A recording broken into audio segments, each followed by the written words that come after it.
همدغه ګلالی کریمی نومیږي څه نومیږي مې نوم هم صحیح نه ده زده دغه جلۍ دغه په افغانستان کې په شمشاد تلویزیون کې وه ښه درنه پښتنه جلۍ وه دوستان راته ولېږي چې دا ویډیو تاسو سوې ده یا د خلکو داسې خبرې تاسو کړې ده زما لپاره اګنور دی نه زما لپاره دومره په زړه پورې دي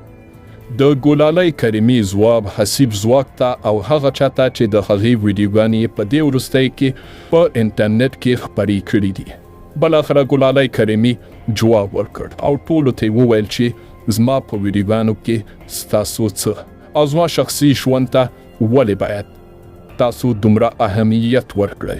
خو لیکن کومې ویډیوګانې د ګلالی کریمی په دې وروستیو کې په انټرنیټ کې خپرې شوي دي چې هغه پرې غوسه ده حتما تر اخره پورې را سره اوسئ خو مخکې د ویډیو نه حتما ویډیو لایک او چینل در سره سبسکرایب کړئ ګلالی کریمی څرنګه چې تاسو ټول دا پیژنئ یوه تکړه او بریالی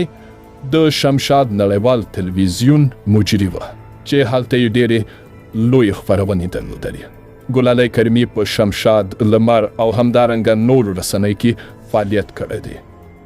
د ګلالی کریمی مینوال ډیر زیات و په افغانستان کې او په دې وروستیو کې فرانسې ته لاړه په فرانسه کې هم د نړیوالو رسنیو سره کار کوي او همدارنګه په دې وروستیو کې د ګلالی کریمی ډېرې ویډیوګانې او عکسونه نشر کیږي چې ګلالی کریمی ښایي چې پوره ازادي ته رسیدلې ده او دا ازادي بعضې افغانان نشي زغملی او د همدې له امله ګلالی کریمی په دې وروستیو کې یوه ویډیو ثبت کړله چې د دې په باره کې ډېر زیات خبرې کېدلې مخصوصا حسیب ځواک هم څه موده مخکې د هغې په باره کې غږېدلی و او په دې وروستیو کې ډېرې ویډیوګانې او عکسونه د دې نشریږي چې